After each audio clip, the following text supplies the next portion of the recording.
Bem, pessoal, então, na última aula a gente viu, né, começou a falar sobre parsing, né, explicou que basicamente o processo de parsing é um processo de busca por derivações, certo? Falou também que tem dois tipos de parsers, né, um parser top-down e um parser bottom-up. E eles se diferenciam na ordem de construção dos nós de uma árvore sintática. Na aula de hoje a gente vai falar, né, no vídeo de hoje, né, a gente vai falar sobre top-down parsing, certo? Então, top-down parser, né, é um parser que procura por uma sequência de derivações, ou por uma derivação, né, uma sequência de reduções, né, de strings, mais à esquerda, certo? A gente viu também o que é uma derivação mais à esquerda e o que é uma derivação mais à direita de uma determinada string, tá certo? Então, top-down parser é aquele parser que procura por uma sequência dessas derivações de string mais à esquerda, tá certo? O parse, tá certo? O processo de parsing da string, né, dessa string ABBC, BCDE, tá certo? É descrito aqui nessa caixinha, certo? Então, a gente já mostrou isso para vocês. Se vocês prestarem atenção, qualquer ocorrência de um string aqui que não está resolvida, ou seja, um string que tem símbolos não terminais, como A grande e o B grande.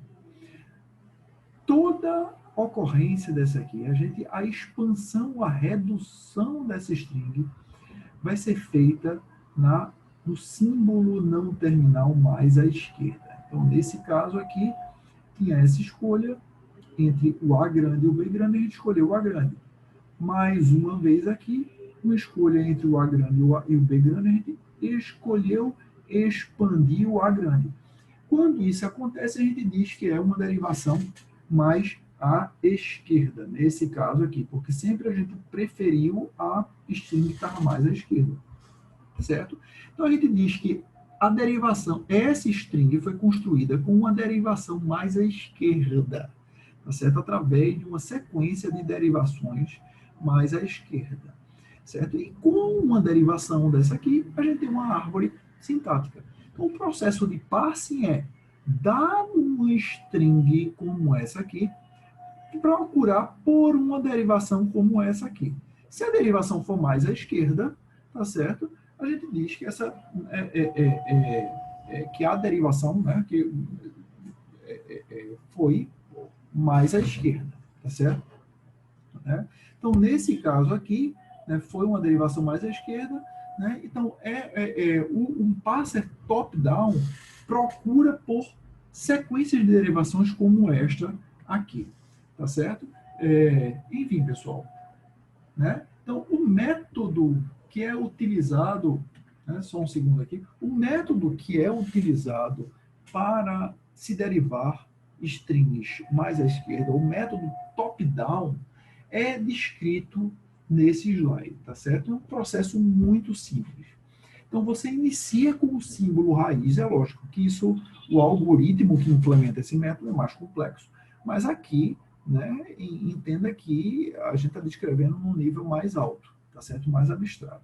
Então, você inicia com o símbolo raiz, nesse caso S, consome tokens da esquerda para a direita, e à medida que você consome, você tenta casar com uma determinada produção, né? As strings que você já consumiu com uma determinada produção. Que a gente vai ver que, ocasionalmente, né, o processo de se buscar por produções para aplicar, certo? Pode resultar em escolhas mal feitas. Isso pode levar à necessidade de a gente fazer backtracking, tá certo? Então, depois que a gente encontrou, quando a gente encontrar, né, na verdade, a gente vai ter encontrado, né, uma sequência de derivações mais à esquerda, certo? Porque a gente basicamente está consumindo esses tokens, tá certo? Da esquerda para a direita e está casando com essas regras aqui, certo? Então, vamos lá, certo? Então, vamos assumir que a gente tem essa sequência de tokens aqui. Então, cada símbolo não terminal neste exemplo aqui é um token da nossa linguagem, tá certo? Né? É um símbolo não terminal que é um token na nossa linguagem, neste caso particular, certo? Então, a gente inicia com um símbolo inicial, nesse caso aqui, S, tá certo? Então, essa caixinha aqui deslocada à direita está representando isso. Olha, vamos assumir que isso aqui faz parte da linguagem de S. Basicamente é isso que o que a gente está vendo aqui. A gente não fez nada, mas vamos assumir para todos os efeitos que essa string aqui faz parte da linguagem de S. Enfim, tá certo? Então só tem uma maneira da gente descobrir se isso aí de fato é verdade. A gente expandindo essa string S em A pequeno, A grande, B e E, que é a única produção de S. Foi isso que aconteceu aqui. Tá certo? Né? Enfim, então agora a gente tem um string não terminal aqui, tá certo? Né? Um símbolo não terminal aqui, né? E também na cabeça aqui do lookahead, tá certo? No ponteiro do lookahead, certo? Então a gente consome aqueles tokens da esquerda para a direita, tá certo? Né? E a partir de agora, né, a gente apareceu um outro símbolo não terminal A aqui, certo? Né? Então, a partir de agora a gente tem que tomar uma decisão. Olha, né, a gente já consumiu esse token, a string que a gente tem para casar é isso aqui, a gente vai assumir da mesma maneira que a gente tinha anteriormente. Vai assumir que essa string aqui faz parte da linguagem de A grande, B grande e E pequeno. Vamos assumir isso aí, certo? Se for verdade, né, se a gente tiver concluído, tiver consumido todos os tokens, né, isso aqui vai ter sido totalmente consumido e não vai ter mais nada aqui para a gente verificar, tá certo? Então, vamos assumir isso aqui. E agora, diferentemente do caso anterior, a gente tem duas produções associadas a A grande. Essa produção aqui e esta produção aqui. A gente tem que fazer uma escolha, pessoal, certo? Então, a gente olha aqui, olha, é possível que seja o B pequeno, na verdade, tá certo? Tem um B pequeno aqui na frente, certo? Ou é possível que seja isso, mas eu não sei o que é que pode ser o A aqui, tá certo? Pode ser que o A seja uma outra ocorrência aqui ou um B pequeno. Eu não tenho como saber, certo? Então, a gente vai fazer o seguinte, certo? A gente vai adotar aqui uma estratégia gulosa, certo? Então, olha, é mais fácil verificar aqui o B pequeno, afinal de contas a gente tem um B pequeno aqui, certo? Vamos assumir, então, que é isso aqui. Então, veja que a gente substituiu o A grande por um B pequeno, foi o que aconteceu aqui do lado direito, tá certo? E agora a gente pode consumir tanto esse token aqui, certo? A avançar o ponteiro do lookahead, porque é o que está está batendo com a nossa expectativa aqui do lado direito, tá certo? Então a gente consome o token do lookahead aqui, o que apareceu aqui, o que o ponteiro do lookahead está mostrando, tá certo? Consumiu isso aí, certo? Só que quando a gente faz isso, né, apareceu aqui um símbolo não terminal B grande. Nossa expectativa é que essa string aqui faça parte desta linguagem aqui, B grande e E pequeno. Só que quando a gente vai para a nossa gramática, a gente percebe aqui claramente que não é possível, tá certo? A gente chegou em uma contradição. Não é possível a gente derivar essa string a partir desta linguagem aqui. Porque a única maneira de expandir isso aqui é com essa produção, e essa produção leva em D. E a gente não tem, ou seja, se a gente poderia avançar aqui, expandir B com D, só que não existe um D aqui no ponteiro lookahead, o que existe de fato é um B. Então a gente encontrou um erro, certo? Na verdade, né, uma contradição, não é verdade que isso é um erro, tá certo? Então só para vocês terem cuidado, é uma contradição, né? A gente chegou em uma contradição. E a única maneira de explicar essa contradição foi na escolha que a gente fez anteriormente. Vocês lembram quando a gente chegou aqui nessa alternativa que eu coloquei aqui uma anotação escolha? A gente podia escolher ou isso aqui. Ou seja, a gente tomou uma escolha errada. A gente vai ter que fazer backtracking, voltar, veja que eu restaurei o estado do parser, tá certo? O estado que a gente tinha, então a gente precisou gravar, memorizar tá certo? As escolhas que a gente fez, restaurou o estado do parser para aquele momento, tá certo?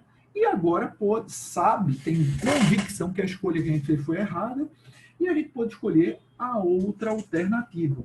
Nesse caso, a gente expandiu aquele A grande, voltando aqui, A grande aqui, por essa, né, por essa outra string aqui, A grande, B pequeno e C pequeno. Então, a gente tirou o A grande e colocou um A grande, B pequeno e C pequeno. Tá certo? Mais uma vez, gente, apareceu um A grande aqui na frente, certo? A gente vai ter que fazer uma outra escolha para substituição do A grande.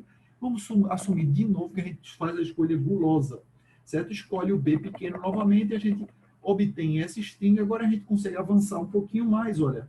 B, B e C aparecem aqui no lookahead, tá? A gente consegue consumir aquilo ali. B, B e C. B, B e C. Vai aparecer um B novamente e a gente novamente voltou a encontrar uma contradição, certo? Porque só é possível expandir B em D e a gente não tem um D nessa posição.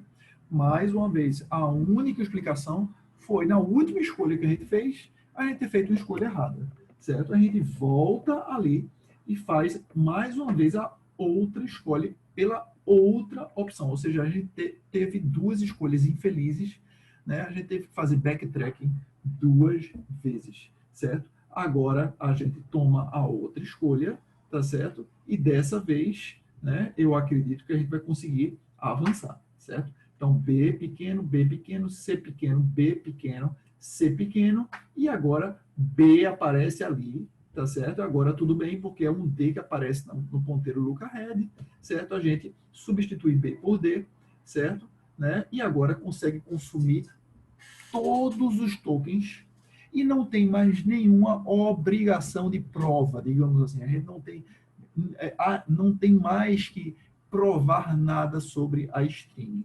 Então, né, é por isso que essa caixinha aqui aparece vazia. A gente não está assumindo mais nada, não precisa mais provar nada. Ou seja, se a gente restaurar o histórico, né, das substituições que a gente fez, a gente vai encontrar essa sequência aqui, pessoal. E se vocês lembrarem, o que essa sequência demonstra é uma derivação, uma sequência de derivações, e nesse caso, sequência de derivações mais à esquerda, tá certo? Então, apareceu aqui algumas alternativas, como vocês veem aqui, mas sempre a gente tomou a escolha pela opção que aparecia do lado mais esquerdo, né? Porque a gente precisava casar aquilo ali com os tokens que apareciam no ponteiro do lookahead, tá certo? Não, basicamente é isso, tá certo? O que o parser top-down faz, né? É isso que a gente acabou de descrever aqui, de uma maneira bastante com uma animação, tá certo? Então, parser que inicia com o símbolo raiz, S, ele consome os tokens da esquerda para a direita, tentando casar com as produções, certo? Quando não casa, ele entra em contradição, é porque houve uma escolha mal sucedida, então backtracking é necessário, tá ok? Então, basicamente é isso, certo? Então, a escolha, um exercício aqui, pessoal, pausem aí quando eu parar a explicação, vocês construírem essa árvore sintática associada a essa derivação, certo? Basicamente, eu espero que seja um exercício trivial vocês fazerem isso, tá certo? Basicamente, vocês precisam desenhar o símbolo S, tá certo? Não é? Os nós internos correspondem, tá? a essas derivações. Esse símbolo aqui já é um símbolo folha, tá certo? Um nó folha dessa árvore, porque você não tem como expandir mais, certo? E esses nós são nós internos da árvore, certo? Então, nesse caso aqui, o A você vai substituir novamente por outros, né? Nesse caso aqui, A grande, B pequeno, C pequeno, tá certo? Vai substituir, né? Aparecem outros nós folha e mais um nó interno aqui da árvore. E vocês seguem fazendo isso aí até que não tenha mais nada para nenhum outro nó interno para se expandir, tá certo? Né? Então, é trivial construir esta árvore. Tá ok? Enfim, pessoal, um pouco de terminologia. Se vocês pegarem um livro, como o livro do Dragão, o livro A, o livro do A, o 7, né, a Mônica Lam, enfim, no livro, né, de cabeceira que a gente adota para a disciplina, né, vocês vão ver, né, essas letrinhas aí, LL1, LR0 e assim por diante, tá certo? Né? Vocês vão ver essas opiniões. Basicamente, não tem o que temer, é algo simples, tá certo? O primeiro L, certo? Representa, indica que o parser está lendo os caracteres, ou os tokens, desculpa, os tokens que são passados pelo Lexer da esquerda para a direita. Então, pense, é o normal de se acontecer, né? Você tem um arquivo e os tokens são produzidos e consumidos da esquerda para a direita. Certo? Então, diferentemente, aí, pense em linguagens como o japonês, né? Eu acho que o árabe né, hebraico, né, nossas línguas romanas, normalmente a gente lê da esquerda para a direita. Mas, enfim, certo? O segundo símbolo, o L, indica que a gente está procurando a derivação mais à esquerda. Foi o que aconteceu agora. Então, esse passo é um passo LL, certo? E o K, que é esse parâmetro que aparece aí no meio, é o número de tokens de look ahead que você pode utilizar sem consumir, tá certo? Então, nesse caso aqui, a gente só usou um token de look ahead sem consumir, certo? Então, o ponteiro estava apontando ali para um token e a gente não estava amarelo. Enquanto a gente estava lendo, não estava amarelo aquele token. A gente estava lendo, mas não consumindo. Tá certo? Então, só houve uma leitura de token em avanço, tá certo? Avançada, sem haver consumption, né? Sem haver consumo, tá certo? Então, foi um passo LL1 que a gente descreveu nos slides anteriores, tá certo? Então, um conceito aqui associado a passing, que é oportuno a gente discutir, é o conceito de ambiguidade, tá certo? Então, a gente diz que uma gramática, tá certo? Ou que um passe associado àquela gramática é ambíguo, tá certo? Quando há mais de uma possível passe tree para uma dada determinada string de entrada. Você dá uma string de entrada, pensa do ponto de vista do passe, tá certo? O passe vai gerar uma árvore como saída. Seria ruim se a gente, ora executasse aquele passe, ele gerasse uma árvore, ora a gente executasse o passe, ele gerasse uma outra árvore. Então, basicamente, o que a ambiguidade está dizendo é isso, certo? Que existe essa possibilidade. Se você tiver uma gramática ambígua, você pode ter mais de uma pass tree. Então, se você tem um passer para uma gramática ambígua, normalmente os passers não vão permitir fazer isso, mas já assuma, tá certo? Né? Os geradores de passer, mas já assuma que você tivesse, certo? Ora, o passer poderia gerar uma árvore sintática, ora ele geraria outra, o que é ruim, tá certo? Porque não dá clareza sobre o significado daquela construção. Tá certo? Aqui tem um exemplo, tá, pessoal? Tá certo? De uma gramática que pode ser ambígua, tá certo? Mas é importante vocês não confundirem, tá certo? Não confundirem com esse caso que eu estou mostrando aqui, tá certo? Onde tem duas derivações para uma dada string, tá certo? Então, você tem um string aqui, essa dada string aqui, e você tem mais de uma derivação aqui, tá certo? Então, as duas derivações podem construir essa mesma árvore, tá certo? Então, né, essas duas derivações estão associadas já. Uma construiu primeiro este ramo aqui, certo? Enquanto a outra construiu primeiro este ramo aqui. Basicamente é isso, certo? Mas as duas estão associadas a esta mesma árvore sintática, tá certo? Então, por favor, não se confundir com essa situação, tá certo? Então, um exercício aqui, quais dessas seguintes gramáticas são ambíguas? Faça uma pausa aí para vocês identificarem isso, tá? Enfim, pessoal, então aqui está uma explicação. Normalmente, quando vocês veem casos como esses aqui, recursão, né, com a repetição de um determinado símbolo, normalmente isso aqui indica fortemente uma ambiguidade. Então, pense, por exemplo, o caso onde você tem o A, A, B, né? Então, A, A, B, né, imaginar aqui, né, você poderia derivar SS, né, S em SS, certo? Deixa eu tentar desenhar aqui, vamos ver aqui, pessoal, não sei se eu consigo, não, eu não consigo aqui, mas enfim, tá certo? Você poderia deixa eu pensar aqui, certo? Então, S levando em SS, tá certo? Levando aí na próxima ocorrência, na verdade, né, o triplo A aqui, né? Então, você pense no triplo A, certo? Você pode ter S levando em SS, certo? E na próxima derivação, você escolhe o primeiro S, tá certo? Né? Para fazer a substituição de SS. Então, você vai ter uma árvore que, né, o primeiro nó vai ter SS embaixo e no ramo direito vai ter só um S, certo? E você, nesse caso, você vai ter 3 As, certo? Só que os 2 primeiros As estão associados ao ramo da esquerda, certo?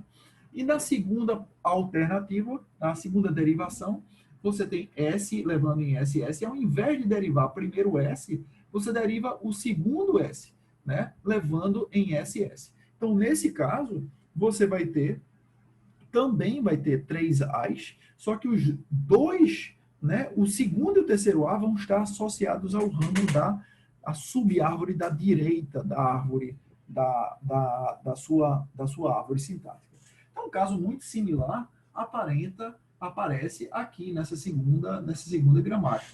Em outras palavras, você vai ter uma árvore desbalanceada à esquerda, no primeiro exemplo, né? E no segundo exemplo, uma árvore desbalanceada à direita, só que com o mesmo conteúdo, né? Com a mesma string, 3 As, certo? E no segundo caso, com 3 IDs, tá certo? E assim vai, tá certo? Né? Enfim, então falar um pouco agora de recursão à esquerda, certo?